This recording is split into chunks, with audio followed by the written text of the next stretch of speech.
Welcome to Passages Pulse, where we track the heartbeat of Israel and the Middle East from a Christian perspective. In a time of confusion, division, and misinformation, we're here to help you cut through the noise with truth, clarity, and conviction.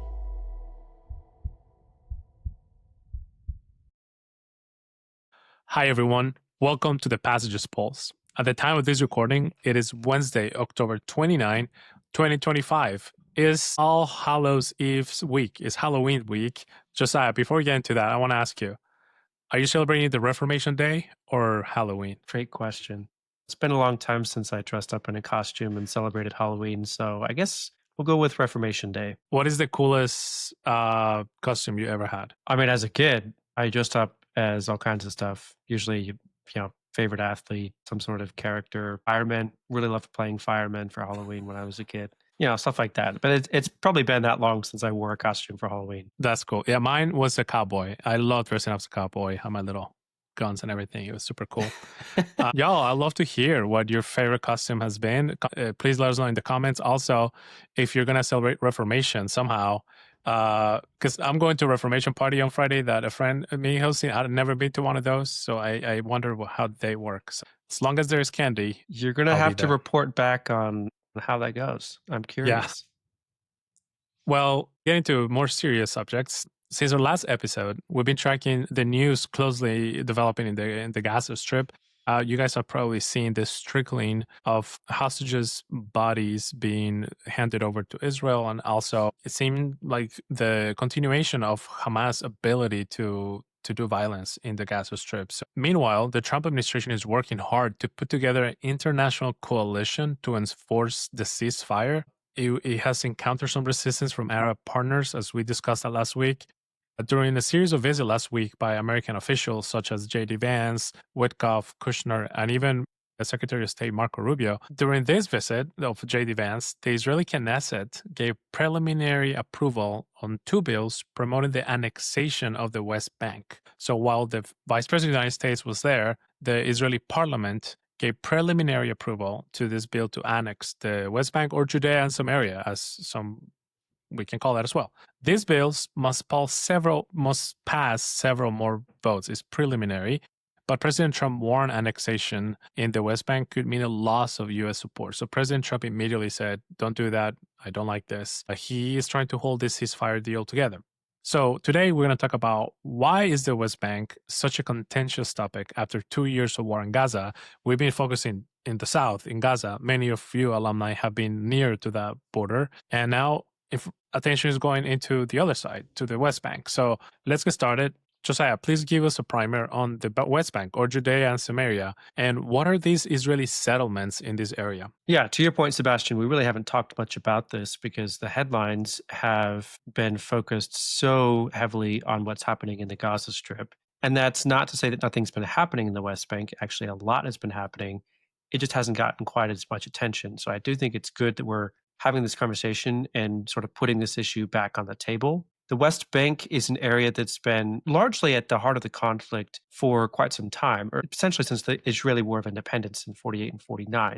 It is a territory that was created after that war. It didn't really exist prior to that war, but afterwards it was created by the process of negotiations that resulted in an armistice. So the border of the West Bank is not a permanent border denoting any specific country's sovereignty over that area per se, but rather noting where the armistice line was drawn or where troops had to basically pull back to either side of the line. In this case, specifically 48 and 49, what we're talking about were the Israeli and the Jordanian troops. Between 1948 and 1967, Jordan had control of this area that was supposed to be partitioned between the local Israeli and Arab population. Instead, Jordan basically annexes this territory after the 1948-49 war, makes it a part of the Kingdom of Jordan. And then in 1967, during the Six-Day War, Israel is going to capture this territory from the Jordanians and make the argument that the Jordanian kingdom never really had a legitimate claim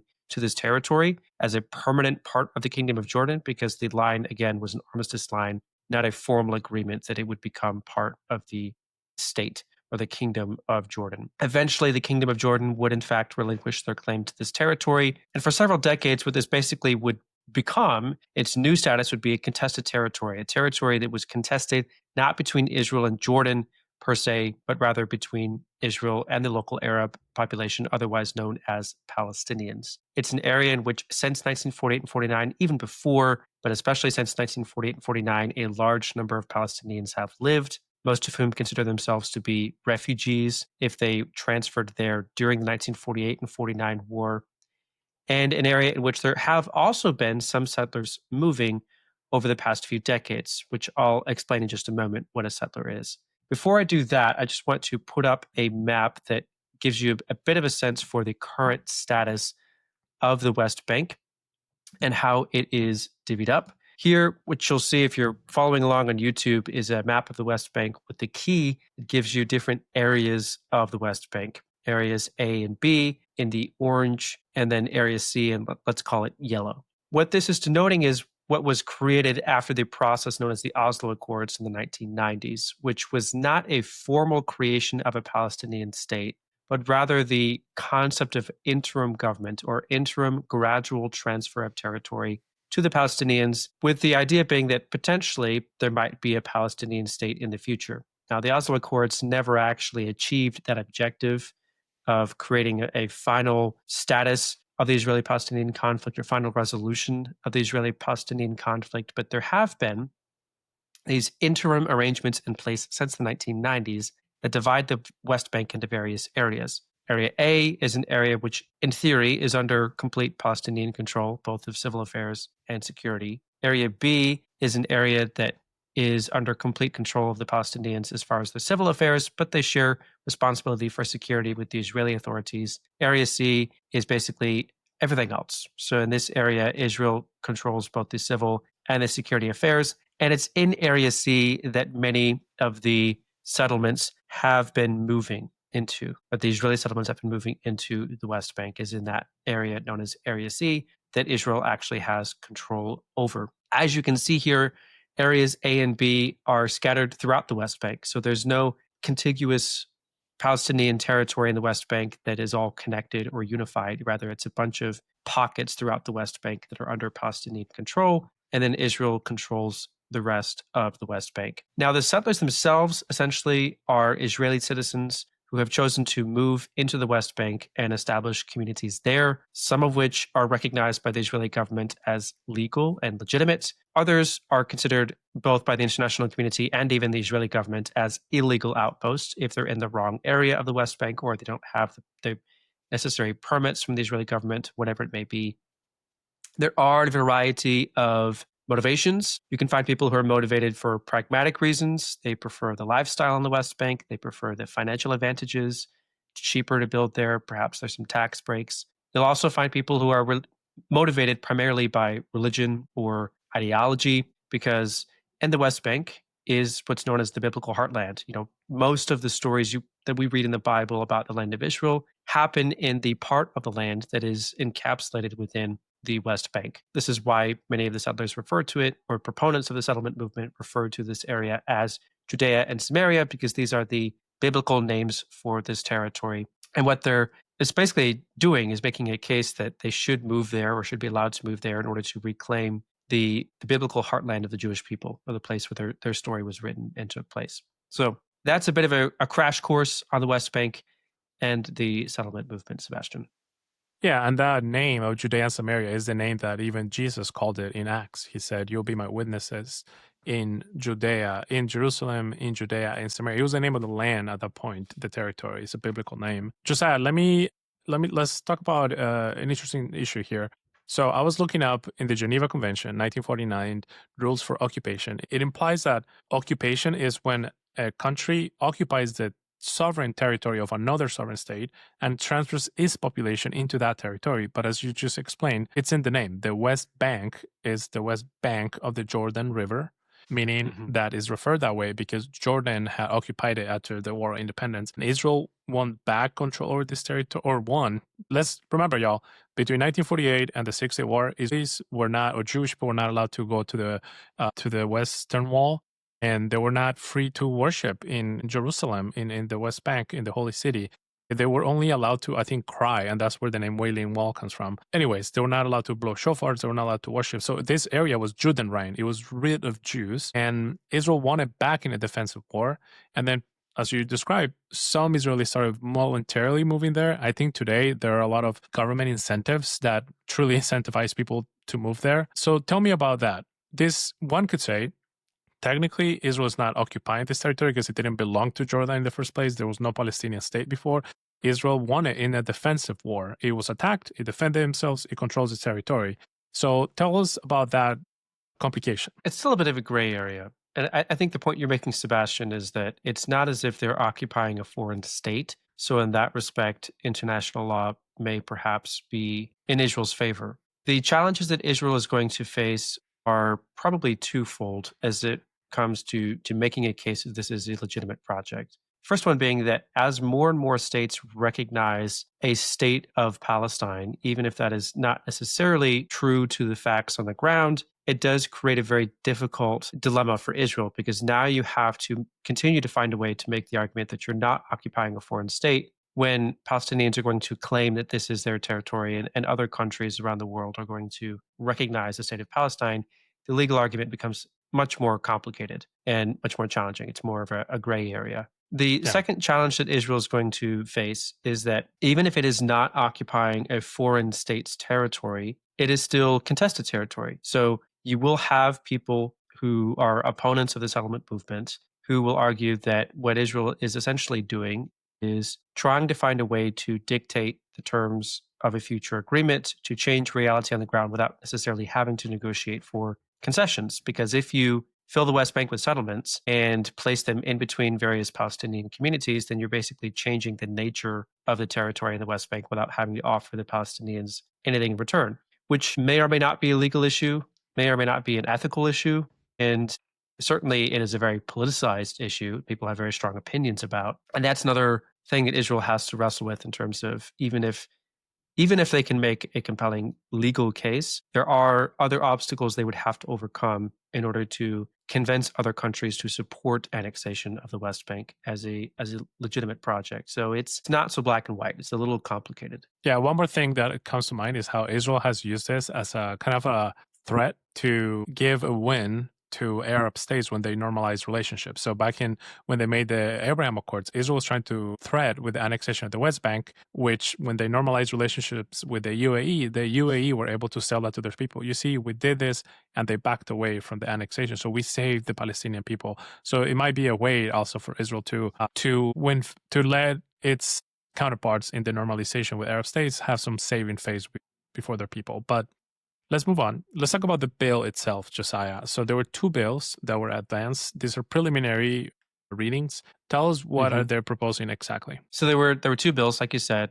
The first bill essentially proposed annexing virtually all formal settlements in the West Bank. It probably wouldn't include a number of the illegal outposts or settlements, those that Israel does not recognize. But the settlements that Israel does recognize or consider legitimate, it would basically extend Israeli sovereignty over those communities in the West Bank and claim it as part of Israel, the state of Israel, and now and into the future. That's a major step towards annexing virtually all territory in the West Bank, because if you annex every settlement that Israel considers to be legitimate in the West Bank today, it would be very, very difficult to create some sort of Palestinian state in the future with territory in the West Bank. It would just be logistically very, very challenging to do so. So it's definitely a step in that direction. It is a vote that passed only by one vote, I should say. So it's not necessarily the most popular of the two bills proposed, but it is symbolically very significant that a bill like that was even put forward. The second bill was much more limited in scope and in its objectives. It basically argued to annex one settlement block near Jerusalem. And I'll go ahead and put the map up again here for a second so you can kind of see what we're talking about. But there is a part of the West Bank with a settlement block in this area, which is very significant. There's already plans to expand it, which would basically expand it this way. And if this settlement block does expand eastwards towards the Jordanian border of the West Bank, then it would essentially allow Israel to bisect the West Bank or to cut it in half.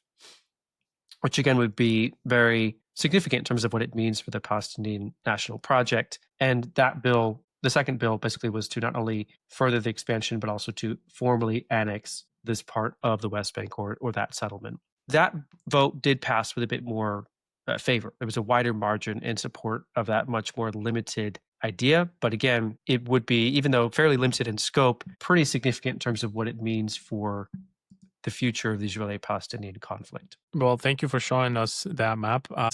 Talk about the reaction from Vice President Vance. So he was very insulted. He was upset, and President Trump clearly was also triggered to say, "Don't do this." We gotta remind y'all, President Trump has miraculously been able to hold together Qatar, the Turkish, the Egyptians, Israelis, Europeans to come together and do this deal that is probably could fall off at any point.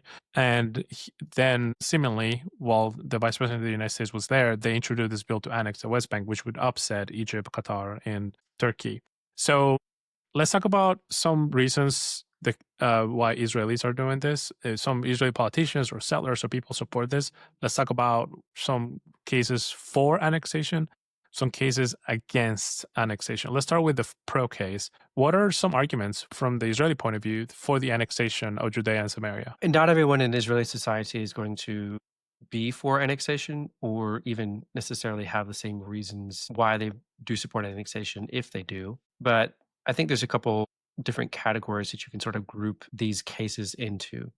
There's an ideological case and there's a pragmatic case. The ideological case is going to be based on the idea that if the Jewish people are going to reclaim their homeland, they have to reclaim all of it, not just a part of it, and especially the part that tells such a significant part of their history and their story.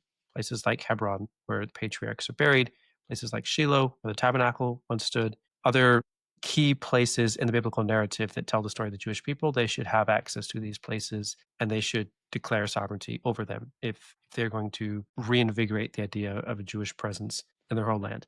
So that's an ideological argument that people are going to make as far as why this should happen. The second case is a bit more pragmatic. It's going to be less about the idea that the Jewish people, in order to legitimately reclaim their homeland, have to have all of it, and more that the Jewish people, in order to be safe in their homeland, need to have all of it. And the idea essentially is that the West Bank is a threat to the safety of the rest of Israel for a couple of reasons. One, the borders are pretty narrow. If you go to certain places along the border with the West Bank and then you look to the west, you can see, you're standing in the West Bank, you can see the Mediterranean coast, meaning that it would be very easy for a Palestinian state to pose a direct threat to Israel, especially the center of Israel, if the borders were that narrow or that close to the coast. So there's some geography at play that makes the West Bank a major security concern for Israel. You also have the proximity to places like Jordan, ease of smuggling things in and out of Jordan,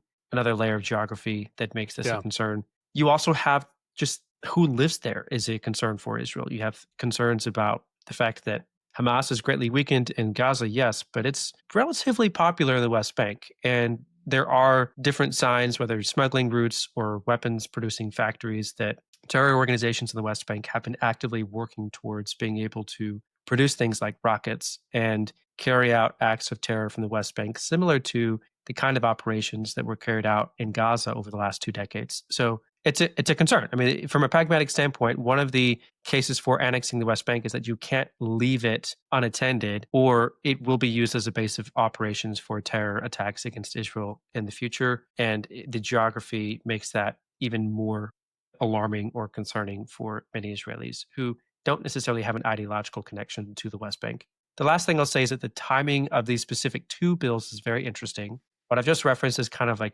general case for annexation overall. But as far as why these 2 bills right now, I think a lot of it has to do with the politics of the different negotiations that are happening right now. You have different groups in the Israeli government who are disappointed, discouraged, frustrated even with the direction that talks have been going over the Gaza Strip and with the direction that things have been going as far as recognition of a Palestinian state. And what they're trying to do, it seems like, is dictate the national agenda and make sure that the issues that they care about, like the West Bank, aren't sold away as part of negotiations for a solution to the conflict in Gaza or the wider Palestinian question. The timing is everything, but I do think there's some particular reasons why now is the moment chosen for some of these votes. Well, talking about that, why now? Let's clarify for the audience. This was basically like a committee vote, wasn't it? It's a small number of people. So it was a reading. It's a first that, reading, yeah. Yeah.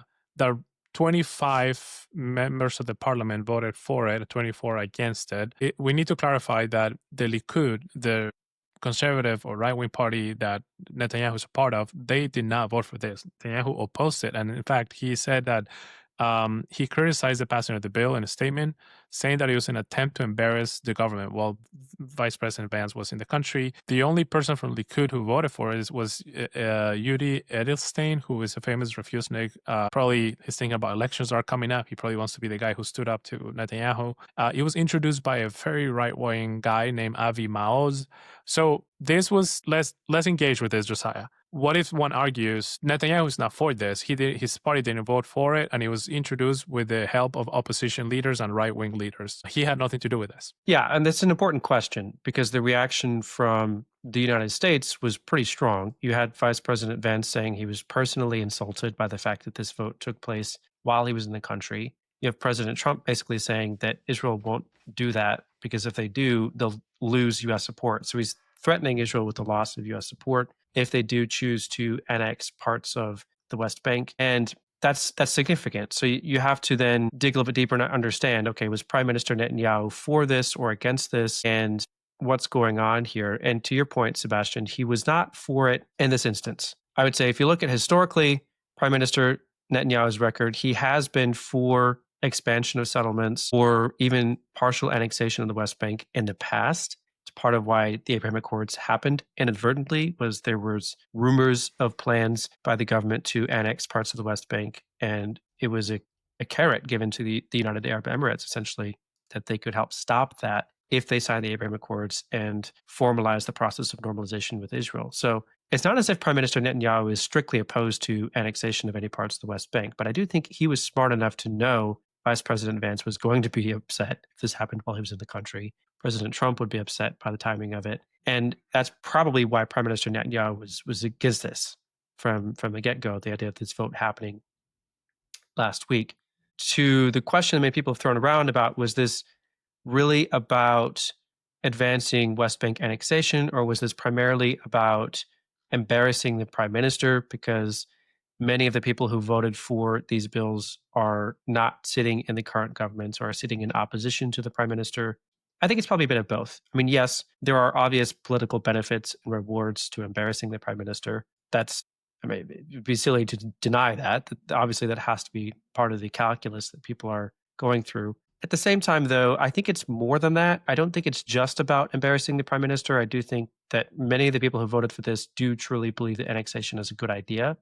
And they're concerned that right now, the United States is putting a lot of pressure on the prime minister and on Israel to basically negotiate away certain claims to parts of the West Bank in exchange for things that they might gain in Gaza. And as a matter of principle, they're concerned about that. They don't want to do that. They don't want to give away their claims to parts of the West Bank in exchange for something else. And so they're trying to make sure that the prime minister doesn't just give things away that they think are important. Thank you, Josiah. So you already explained at least two reasons for annexation. One could be ideological. This concept that this is the Jewish homeland. We need to occupy it. We need to control all of it, not give it away. Second is pragmatic. This is a security issue. So those could be reasons for annexation. Now, let's go and talk about the case against annexation. What are some of the downsides why Israel might not want to do that? I think in order to understand the downsides, we need just one stat to give us a bit of context, and that is the population of the West Bank. There are 3.5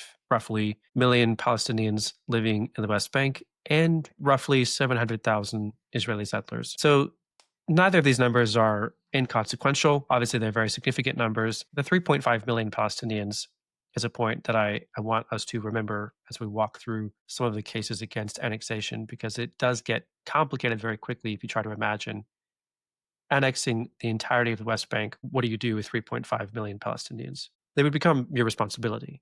So there is, again, I think both an ideological and a pragmatic case against annexing the West Bank. I think even the ideological case has hints of pragmatism to it because what it's going to argue essentially is you can't just pretend like you don't have responsibility for these people, because Israel would have responsibility for millions of Palestinians that they do not currently have responsibility for. And what are you going to do with them? How are you going to integrate them? Because you're going to have essentially two choices. Either you fully integrate them into Israeli society, into the Israeli political system, give them equal rights, ability to vote, all these sorts of things. And it would not immediately turn the tide, but over time, given certain patterns like birth rates, for example, it would not be out of the question that after a little bit of time, they might then make up the majority of Israeli society, these Palestinians, meaning that Israel would at best be about 50-50. At worst, the Jewish population of Israel would be the minority again, and Israel would no longer be a Jewish state. Ideologically, that's a very tough pill to swallow, that Israel would not be a Jewish state in its basic essence.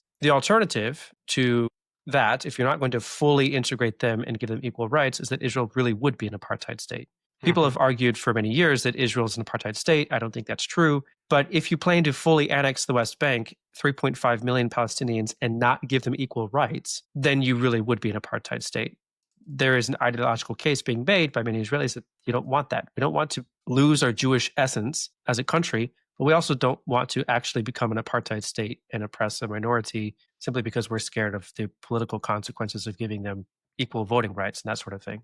So it's a very complicated issue, and I do think there's something there that really has to be wrestled with. The second case against is a bit more purely pragmatic, and the basic argument is that it would kill a lot of momentum in terms of international relations. It would almost certainly kill a Saudi peace deal if there is any hope of normalizing relations with Saudi Arabia, adding them to the Abraham Accords. You could forget about it if the West Bank was annexed. It might, I don't know for a fact, but it might have consequences in terms of the countries who are currently part of the Abraham Accords. Now, the UAE entered the Abraham Accords based on the premise that there was not going to be annexation of the West Bank. And if Israel formally annexed that territory, it might call into question even some of the relationships that currently exist in the framework of the Abraham Accords. It also, to President Trump's point, mean loss of U.S. support, that he might be the person to pull U.S. support from Israel if they move forward with this. And his motivation, we haven't really touched on this yet, but I think his primary motivation is just making sure that the Gaza deal doesn't fall apart. He's trying to make sure that things continue to move forward. You don't lose momentum. You don't lose the progress that he feels like he's making there. So that's probably his motivation or objective right now. But you can imagine how serious this would be for Israel if you lose the Saudis, you lose the Emiratis, you lose the United States. Then Israel really is isolated in the way that it hasn't been in many, many years. And there's a pragmatic case being made there that maybe this isn't good for Israel to annex the West Bank, given that the potential cost would be very high in terms of its isolation from the rest of the world. Yeah, Josiah, we're about to move into prayer points, but what I'm thinking about is this occupation would, like a annexation, would just not be a nightmare for Israel. I think, like, Israel has learned from their operations in Lebanon how it was just creating so much problems for them, or even American involvement in Vietnam. How you're just getting yourself into a really bad situation, putting your people at harm. It's just not a great idea. I wanted to bring, just for the audience sake, just one concept that I think everybody should be aware of. From the beginning of the state of Israel, there was a great thinker, a leader. His name was Zev Jabotinsky. He talked about this iron wall of separation. So he said, the Arabs are never going to allow a Jewish state in their midst. So we need to not try to pursue peace and normalization with them. We just need to separate ourselves from them. Carve out a little piece of land for us and separate ourselves and defend ourselves and live to fight another day. And that's kind of the concept behind the Gaza disengagement by Ariel Sharon, who was also a veteran of the Lebanon war, who said, we're just going to separate from them, give this up. We're just going to separate from them. We're not trying to occupy. We're not going to try to make peace. We're just going to separate from them. And look what happened on October 7th.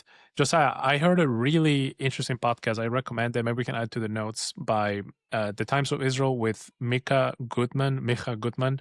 He had this really interesting, his whole premise is that this is the third Israeli Republic. This is what he's calling it. The first one was 1948. The second one was 1967. This is the third Israeli Republic, as he called it.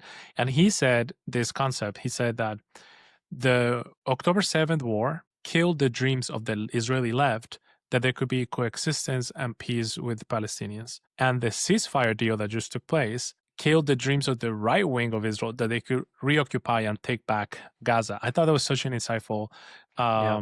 subject. If you want to interact with that, please go ahead. If not, we can just move on into some prayer points from your point of view as well. Well, I think what you've just articulated, Sebastian, in that last point is that there's not really a good option here. This is almost an impossible situation, impossible puzzle to solve. There's a reason why you haven't seen significant progress since the 90s on this question, because it's very hard to reconcile not only Israeli and Palestinian perspectives, but also within Israeli society, you have very competing visions and ideas for what the future of Israel should look like that are difficult at times to reconcile. So you've, I think, put your finger on something very important there in terms of why this has been so hard to solve. In terms of if we're going to pivot now to how we respond to some of these issues, how we pray about them, I think one of the things that stands out to me the most is that as Christians, it's easy to sort of stand back and cast stones at people who we disagree with and paint them in an unflattering light as clueless about what's going on. Like, if only you knew what I knew or think the way that I think,